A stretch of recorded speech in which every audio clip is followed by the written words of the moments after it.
Dyaryo, bote, garapa! Manong Boy! Wow! TV? Hayaan mo na. Sa'yo na lang. Salamat, ma'am! Sira, gamit na, lipas na o di na kailangang electronic at mga kagamitang elektrikal na kailangang itapon ay nagiging e-waste o electronic waste. Sa ilalim ng Republic Act 6969, Toxic Substances and Hazardous and Nuclear Waste Control Act at DENR Administrative Order 2013-22, Revised Procedures and Standards for the Management of Hazardous Waste, kabilang ang Waste Electrical and Electronic Equipment o WEEE o e-waste na nagtataglay ng mga delikadong laman tulad ng lead, cadmium, mercury, hexavalent chromium, polybrominated biphenyls o PBB, at polybrominated diphenyl ether o PBDE. Kung di maayos ang pagtatapon, tulad ng pagbabaklas o pagsunog, ay maaaring magresulta sa pagkalat ng mga delikadong kemikal sa kapaligiran tulad ng polybrominated diphenyl ether o PBDE. Kapag nasa kapaligiran, ang PBDE ay maaaring pumasok sa katawan ng mga buhay na bagay sa pamamagitan ng paglanghap ng kontaminadong hangin. Kakanin! Kakanin! O kaya'y pagkain ng kontaminadong pagkain. Ayon sa pag-aaral, ang PBDE ay matatagpuan din sa gatas ng ina kung siya ay nalantad sa kemikal. Bioaccumulative. Ang PBDE ay naiipon sa loob ng katawan na sanhi ng iba't ibang pagkakasakit. Ayon sa mga siyentipikong pag-aaral, ang mga epekto ng PBDE sa kalusugan ay tulad ng epekto sa thyroid at atay, bato, sa endocrine, reproductive at immune systems na maaaring magdulot ng kanser. Naobserbahan din ang pagbabago sa ugali, pagbaba ng timbang at sakit sa balat. Maaaring maapektuhan din ng PBDE ang ipinagbubuntis ng ina. Pinakamainam na ang e-waste ay maisoli sa gumawa nito para sa wastong pangangasiwa o kaya'y dalhin sa mga itinalagang bagsakan o lugar ng koleksyon. Ang mga ito naman ay kukunin upang dalhin sa mga duly accredited na treatment, storage at disposal facility. Salamat. Manong Boy masipag, sir. Walang anuman, sir. Manong Boy masipag, malaking serbisyo ang nagawa po ninyo para sa ating komunidad. Pero bakit kayo malungkot? Kasi po, palagay ko, liliit na ang kita ko. Ganun po ba? Ano kaya kung magtrabaho po kayo sa kumpanya namin?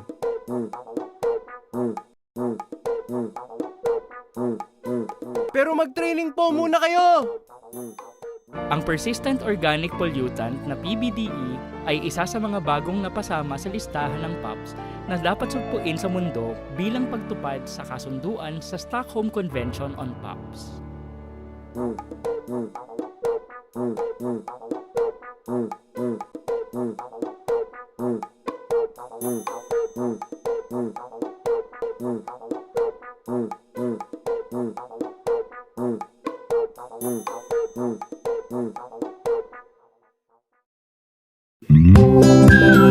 Afternoon po, kagawad.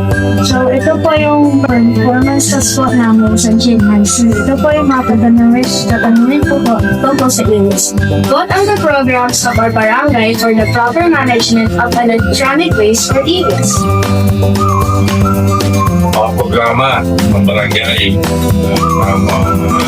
ito si waste. Ang barangay naman pagka ang barangay yung nag-aakot ng mga basura, ang e-waste pinukolekta namin at dinadala namin sa MRF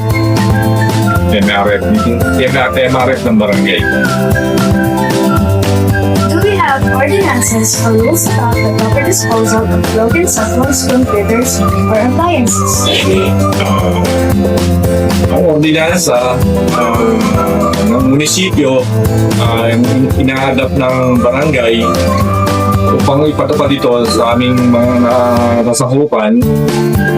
Sa pagkatapon naman ng mga electronic waste, cellphone, ayun nga, ang ginagawa namin dyan ay dinadala sa MRF, sinisegregate.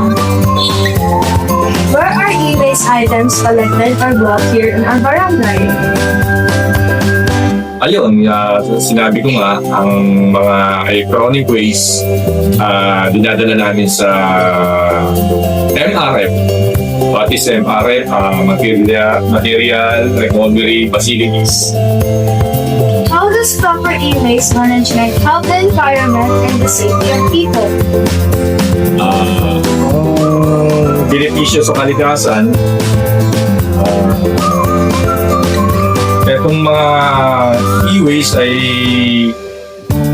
nadidispose natin para maiwas sa mga chemical ang mga barangay natin. Okay. How can young people like us help in the proper management of e-waste? Ayun, ang pakikilaok ng kabataan ay makakatulong.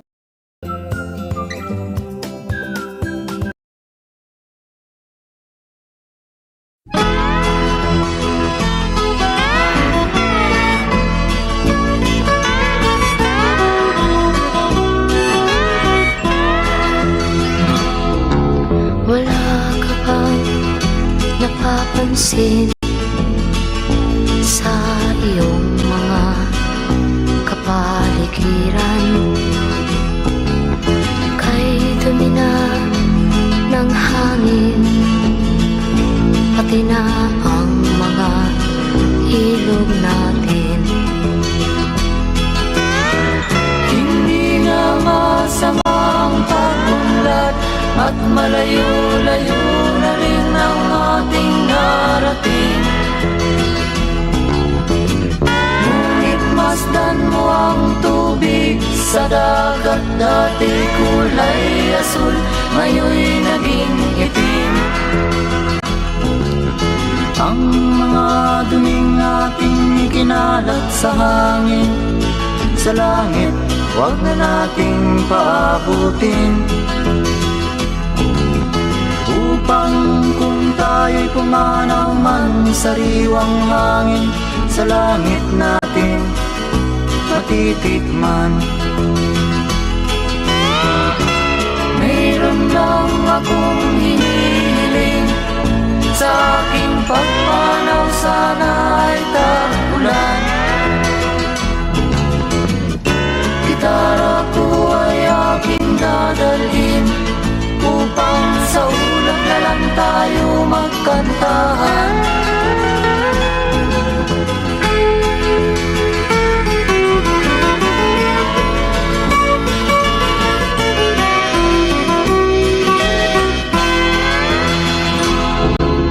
Ang mga batang ngayon lang isinilang, may hangin pa kayang matitikman? May mga puno pa kaya silang aakyatin? May mga ilog pa kayang lalamuyan?